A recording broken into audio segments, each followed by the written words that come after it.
તલને આવી રીતના ભેળવી દઈશ. તો હાલો બધા મકાઈ ખાવા.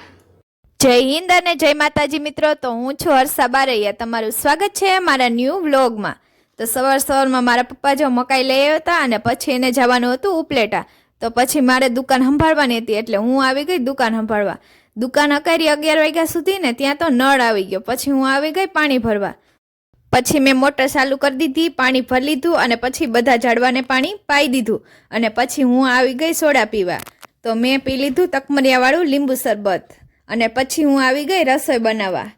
હું બનાવવા માંડી બાજરાના રોટલા. તો કોને કોને બાજરાના રોટલા આવડે જરા કમેન્ટ કરી દેજો. અને પછી બનાવી નાખ્યું વાલોળનું શાક. તો હાલો બધા જમવા. જમવામાં છે વાલોળનું શાક, બાજરાના રોટલા અને છાશ.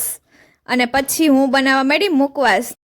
પછી લઈ લીધી કાથરોટ. એમાં થોડુંક નાખ્યું પાણી, એમાં હળદર ઓગાળ નાખી, પછી સ્વાદ પ્રમાણે મીઠું નાખ્યું અને થોડો નાખી દીધો અજમો અને સારી રીતના મિક્સ કરી નાખ્યું. અને પછી એમાં નાખી દીધા તલ અને પછી એને હલાઈ નાખ્યું અને પછી બે હાથે ઘસી ઘસીને પીળા કરી નાખ્યા. અને પછી તલને સારી રીતના સૂકવી દીધા તડકે.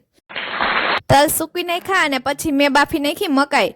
તો હાલો બધા મકાઈ ખાવા. મસ્ત મજાની મકાઈ બફાઈ ગઈ છે. મકાઈ બાફી લીધી અને પછી હું મરસાનો સંભારો કરવા માંડી. તો મરસાનો સંભારો કરી નાખ્યો. અને આજનો મિની બ્લોગ અહીં સુધી. તો તમને મારો વિડીયો ગમ્યો હોય તો લાઈક કરો, શેર કરો ને સબસ્ક્રાઈબ કરો. Thank you so much. Bye bye.